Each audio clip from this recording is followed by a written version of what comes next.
Well, guys, here we are at the all-alone wound, that wound that a man will inflict on himself when he chooses to live life apart from friends and from mentors. And I know in my own life, boy, I find myself dealing with this wound all the time, especially as an adult. As an adult male, new adult male friendships in general, it's just tough. And I find myself often just in isolation or struggling with loneliness or making decisions on my own without getting anybody's advice. And man, this is just a real wound that's in front of me all the time. Yeah, sometimes I think I'm just too smart for my own good. I think I got this. I can figure this out. I don't need your help. A big mistake. Yeah.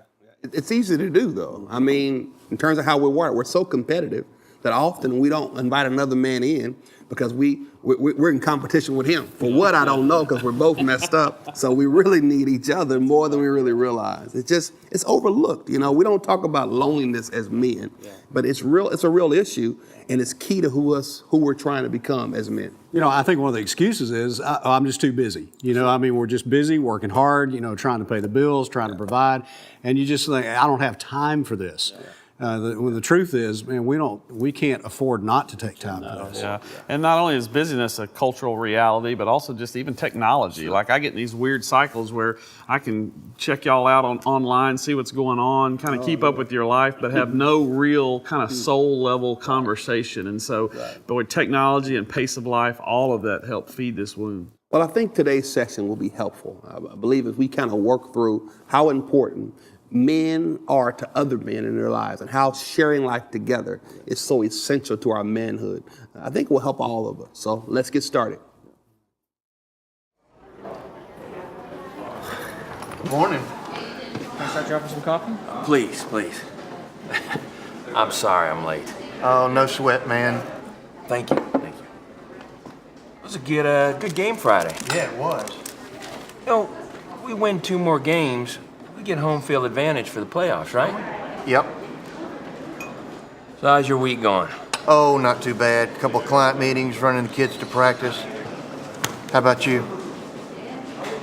I'm doing the best I can. Can't you get off my back? Do I not bust my tail bringing in money for this family? What do you want from me? Jeez. What are you doing, you son of a... I'm fine. What do you have? Probably stick with the usual.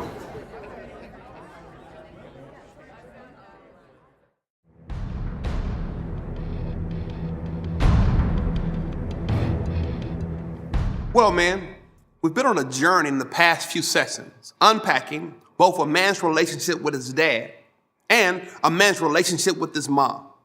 We talked about the importance of those relationships and the effects they can have on us. Today, I want to talk to you about the importance of a man's relationship with other men and how those relationships or the lack of them can affect a man. And we're going to introduce you to a different type of wound, a wound that is self-inflicted, called the all-alone wound. This wound characterizes a man who attempts to live life alone.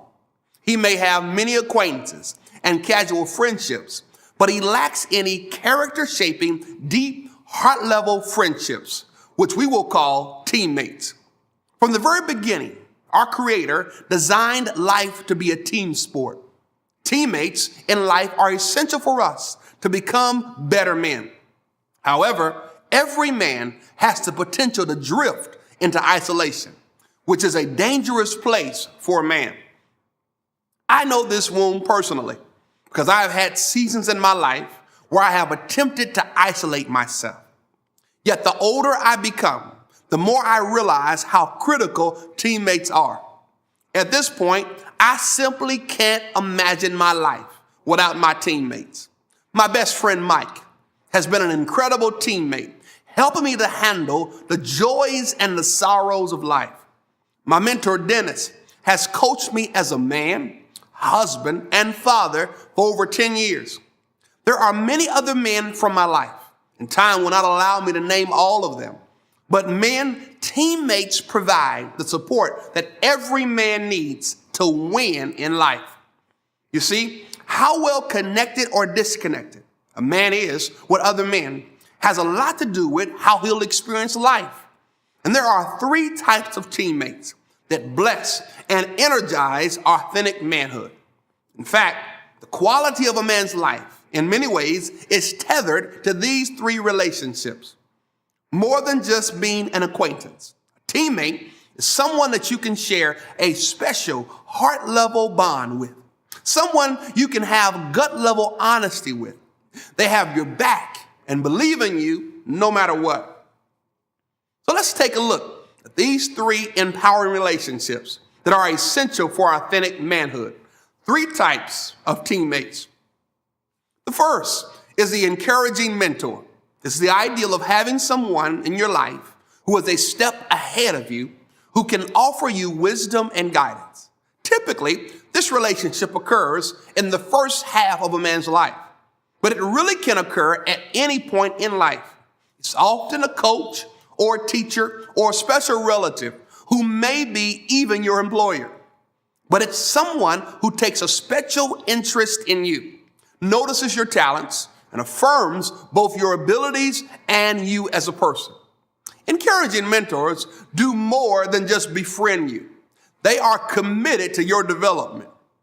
They recognize your potential. Unlike others around you, somehow they see the best in you even when you can't see it yourself. They have a positive vision for your future. Your success becomes a genuine desire of their heart. Simply put, part of their life vision is to help you grow, develop, and succeed. An encouraging mentor is also someone whom you admire and respect. You value his opinion, and he has a voice in your life, keeping you on the right track and developing your skills and character. I remember playing high school basketball. And after a poor play, my coach got in my face and called me out. He said, "Carter, you are better than this. You are getting outplayed, and I need you to step up." I went back in the game and looked like a different player. The game of life, every man needs a mentor to look into his heart and call out the best in him. Guys, an encouraging mentor is priceless. Second empowering relationship is a side-by-side teammate. This really should occur over the whole course of a man's life. Blessed is the man who has a few committed, long-life teammates. These are the men in your life with whom you can have a spoken or unspoken loyalty. These are the guys with whom you can share what's really going on in your life. They are a safe place. There's a pattern of authenticity and trust in your relationship. They love you unconditionally, but they also will speak truth to you when you need to hear it. They'll help you to walk through tough patches in life, even if it's exhausting. And they're willing to risk the friendship and intervene if you're on a pattern of self-destruction. They are true friends who are committed to your best. Unfortunately, today, we have created a category of so-called friendship where men can play golf together, be in a fantasy football league together, go to lunch every week together, but actually never talk about anything of true significance.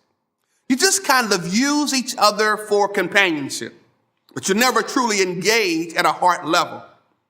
Another temptation for guys is to always default to juvenile behavior when they get together. Professor Jeffrey Greif talks about this in his book, Buddy System. He says, some men remain stuck in an adolescent phase of friendship, one in which they never get beyond the interactions and activities they pursue with friends when they were younger. Too often for some men, an emotional regression occurs, which may be a defense against exploring other areas of relating on a deeper level. A true side-by-side teammate is more than just one of your buddies who shares the same hobbies as you.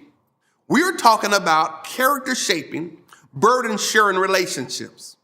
We've said it before in other sessions, but you can't make the journey to authentic manhood alone. You must take the risk of creating these side-by-side friendships. Now, the third empowering relationship is the eager protege. Someone who is a step behind you in life, but who is eager to learn from you and your experiences. Someone whom you can develop and encourage.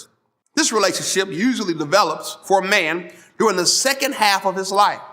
Since you've had life experiences and you have developed skill sets and wisdom, now you can help guide others. You've experienced failure and success. You know the difficulties and joys of life. Now you have the opportunity to give back and invest in others. You can help energize and empower other men toward authentic manhood.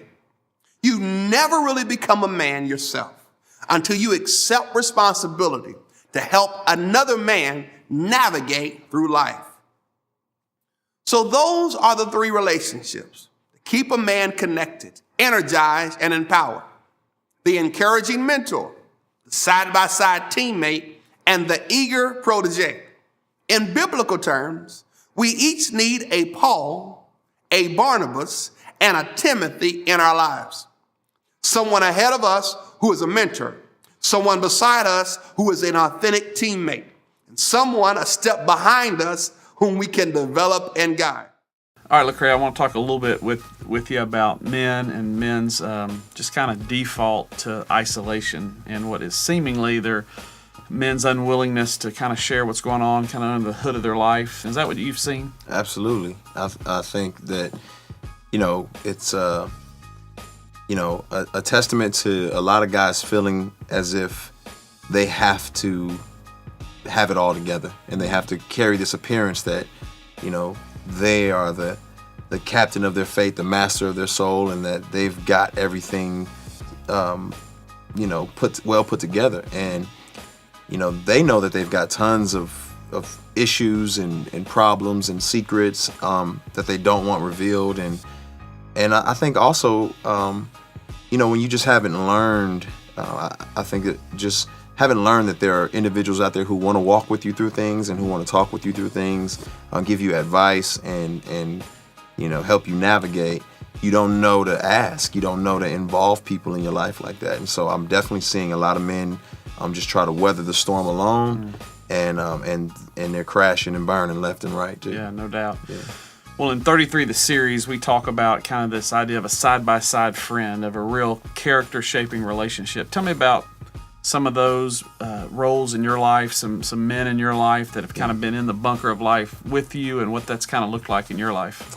Yeah, I've been really fortunate, for the last probably 10 years or so of my life to just grow up in that culture, grow up in a culture where, in the faith, where I've always had individuals who wanted to walk side by side with me. I remember just kind of first stepping into Christianity and trying to figure out what to do, and I just said, God, send some friends. I need friends who want to walk through this thing with me, and that's exactly what God has done over the years.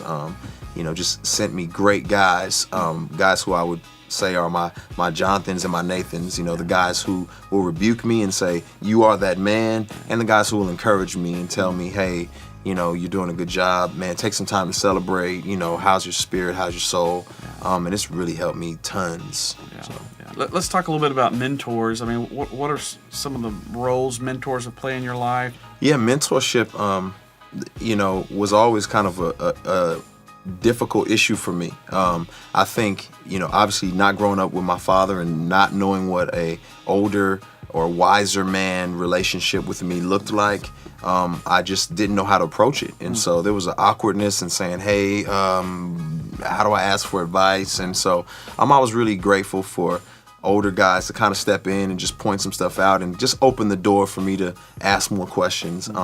And that created another culture for me, another normalcy of just saying, I've got to have older, wiser guys around to kind of pull from. And so, I know you mentioned just having a bullpen of mentors, and I say the same thing. It's just like a football player, you've got a defensive coach, an offensive coach, strength and conditioning. And so I've definitely got some guys that I can go to for different particular areas that have helped me a lot, and that's been tremendously helpful for me in what I've got going on. Yeah. Yeah, and I know you're in a season of life now where you're not only getting great advice, but you're having to now give great advice. You're now in the role of a mentor as well to some guys. What are some of the joys and what are some of the struggles in being a mentor and having proteges and younger guys look up to you? I think, obviously the struggles of it are guys seeing you as the full package, and I'm not. I'm a fractured picture of what Jesus is, and so I don't have it all right. I don't do it all right, and so there's some areas if you ask me about, I'll be able to give you some great insight and great wisdom, and there's other areas where I'm going to say, man, I might have to refer you to somebody who can navigate through that a little bit better than me, good. and so that's always tough. Obviously, it's tough to see guys, who don't flesh out kind of some of the wisdom that you're trying to give them and trying to save them from some of the pain and the hurt that they're going to have to walk through. But the joys of it are that you get to see guys go from kind of walking in the darkness and not knowing how to figure out what's going on to having some resources and some light to shine in some of these areas, specifically as it pertains to relationships and marriages and careers and so on and so forth. And so I'm always grateful to see that fruit and their continued progress. Great. Well, thanks for sharing with us. Yeah, pleasure's mine. Well, what happens if you haven't developed these types of relationships? This is when you get a guy with what we call the all-alone wound. The all-alone wound comes from the tendency of a man to live life outside of character-shaping relationships. It's the guy who knows everybody, but nobody knows him. He's really connected on social media, always on the phone, but nobody really knows what's going on in his life. Everybody is his acquaintance, but nobody is his friend. He chooses to live independently. He always trusts in his own brilliance, always defaults to what makes sense to him. He never leans into the wisdom of the community or potential mentors around him. The thought of even going to ask from others advice seems weak to him. This is the typical hard-headed man, always having to learn from pain and bad experiences. You see, wisdom is the ability to learn from the experiences of others without having to experience the consequences yourself. This guy refuses to listen. He can only learn by experiencing pain firsthand. Guys, here's what's interesting about the all-alone wound. It's self-inflicted. You see, this wound is actually avoidable. It's not something you're born into, but a guy has to be willing to connect at a deeper level with other men. Let me give you a definition of the all-alone wound. It's a social, emotional, and spiritual loss caused by the lack of healthy male teammates. The all-alone wound is an epidemic among men. Now, friendship in general is on the decline.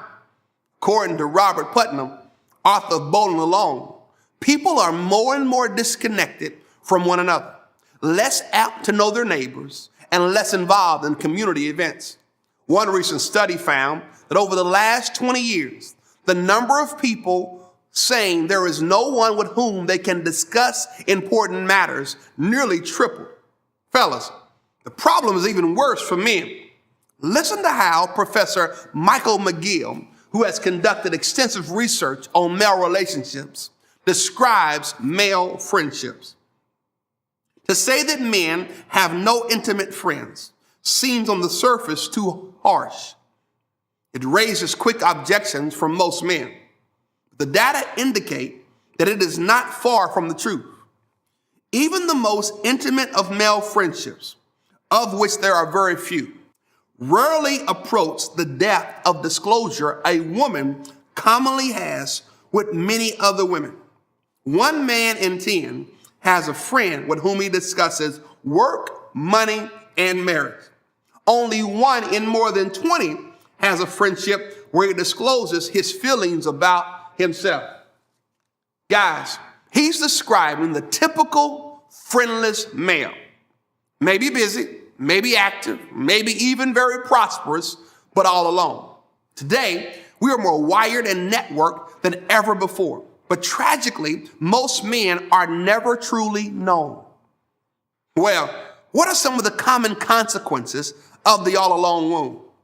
Let's talk about 3 downsides of choosing to live life outside of authentic relationships.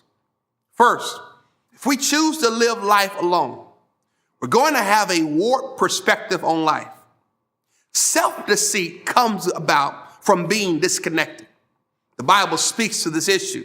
For example, Proverbs 14:12 says that there is a way that seems right to a man, but its end is the way to death. The point of this proverb is that when we are alone, we can talk ourselves into anything. Guys, it's amazing what we can become convinced of on our own. You see, others bring a more objective and balanced view of reality. They can help us to see our blind spots. Here's a principle you can live by. You don't have an accurate picture of yourself. And to get an accurate picture of yourself, you need feedback from trusted teammates. Here's the second downside of choosing to live alone. There is a potential for careless living and foolish choices. Proverbs 18:1 gives this warning. Whoever isolates himself seeks his own desire. He breaks out against sound judgment. You see, when you get out of the pack of trusted teammates, you can easily fall prey to all kinds of dangers. The fact is that when you are surrounded by other men who are pursuing the noble pathways of life with you, you are more motivated to pursue authentic manhood yourself. When you see another man take his wife on an incredible date, it makes you want to love your wife better.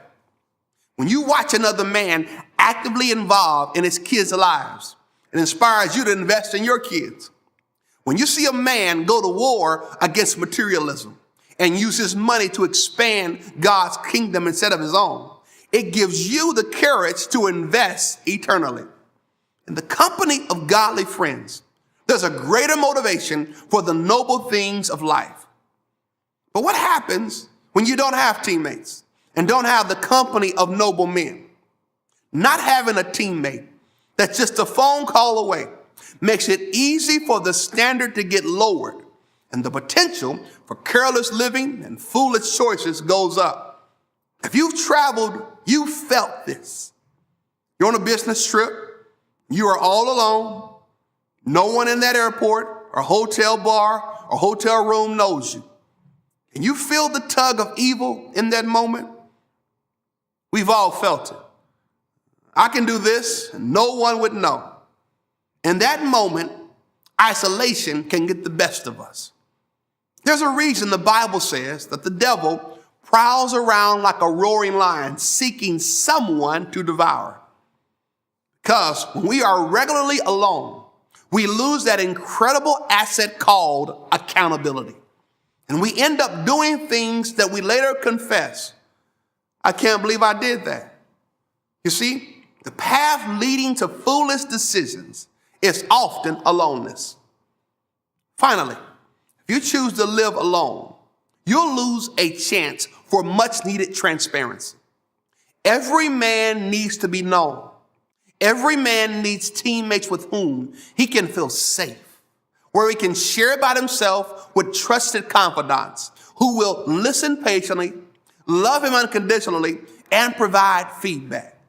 When you experience that type of transparency, you'll feel loved and accepted, something every man needs. Without this love and acceptance, we tell ourselves that nobody knows me, nobody cares about me, nobody understands me, I'm all alone in this world. If you're believing those lies, then you are likely fall into what I call the 3 Ds: discouragement, depression, and danger. First, you'll get discouraged, then depressed, and then you'll start making dangerous choices in life.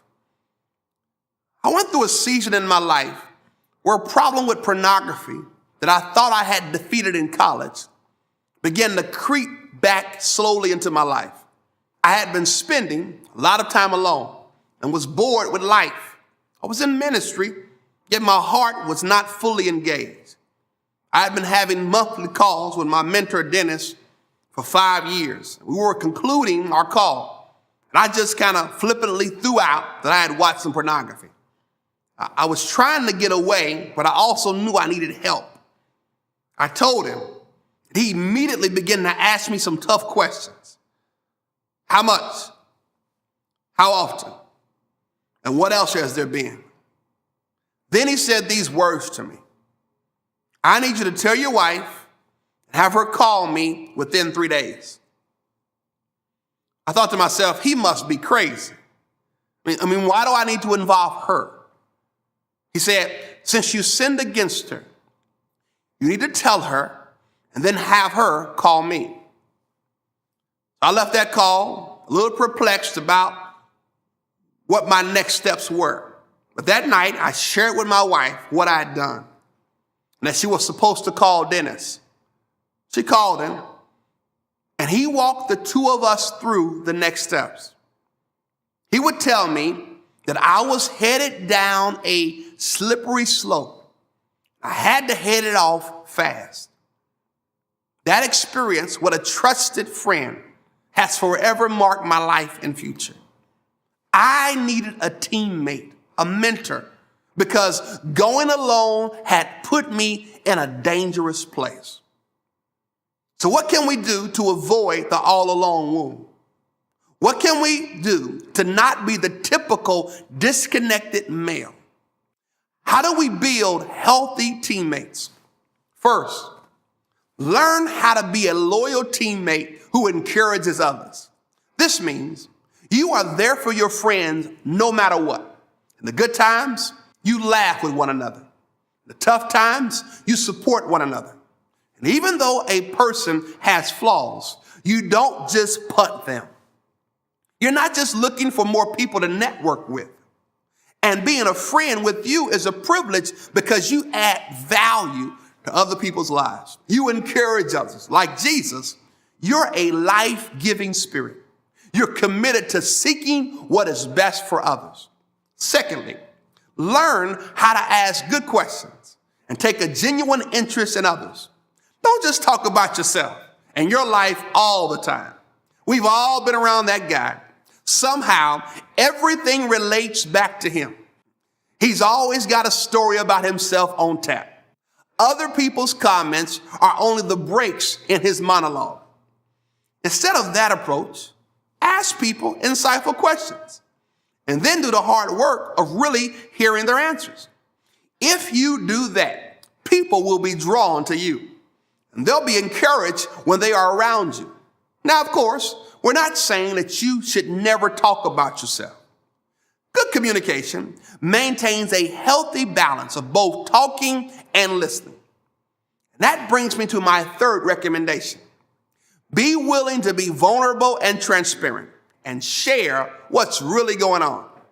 As men, it's easy for us to dwell on the surface issues.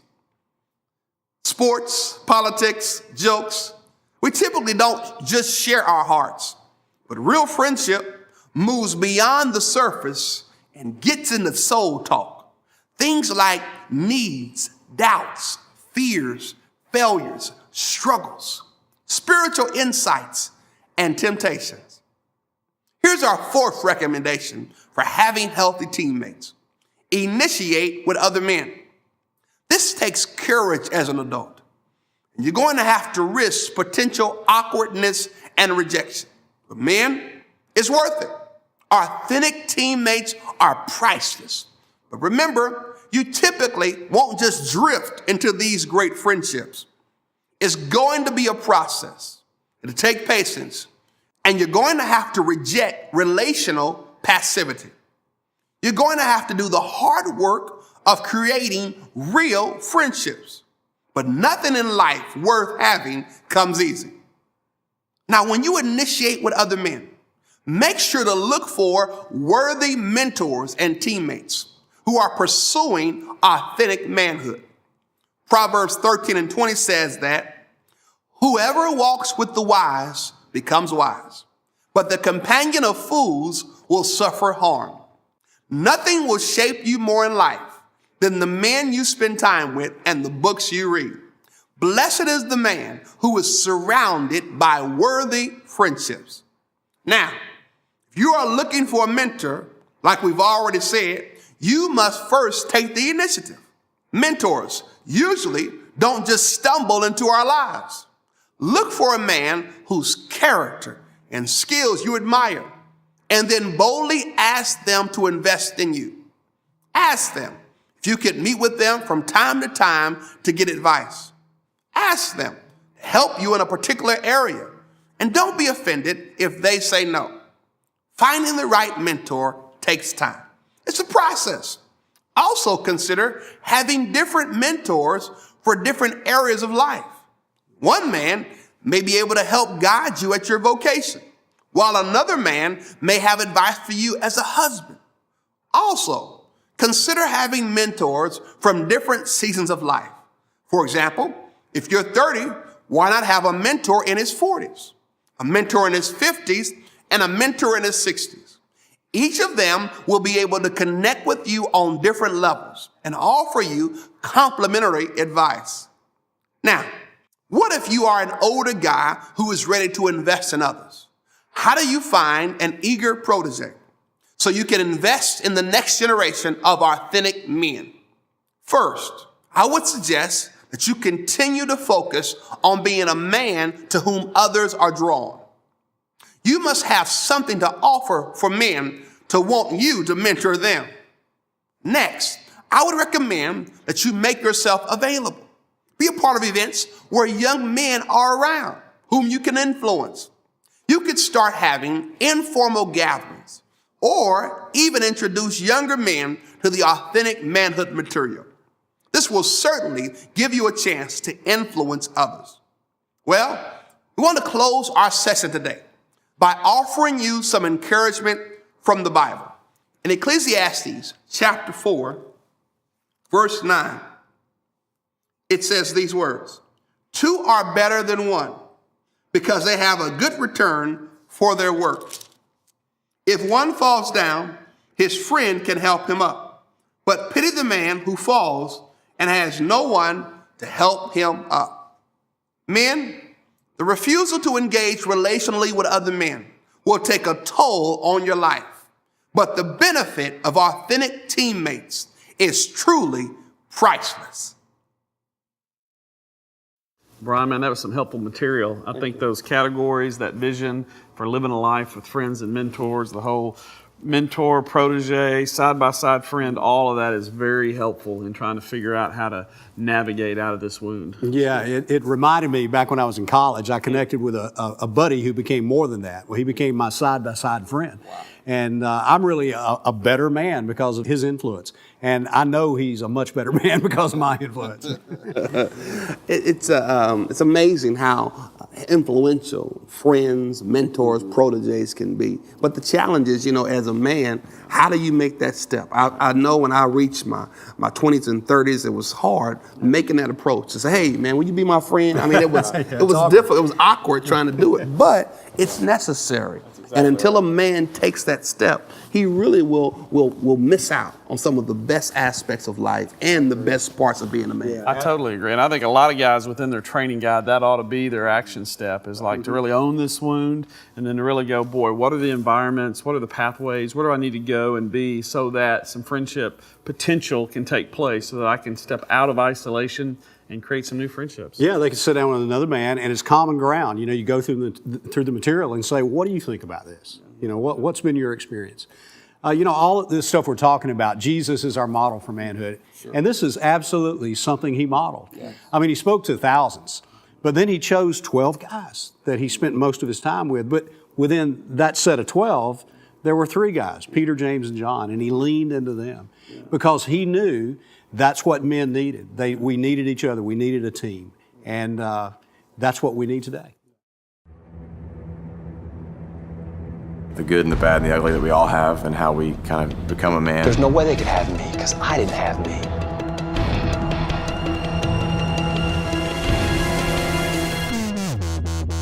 We're nearing the conclusion. But now we come to one of the most important parts of every man, and that is his heart. We long for something better, yet we're currently in the midst of brokenness. And we're called to contend, to fight, and to lead for all that is good, right, and noble. Because if we don't, nothing else really matters.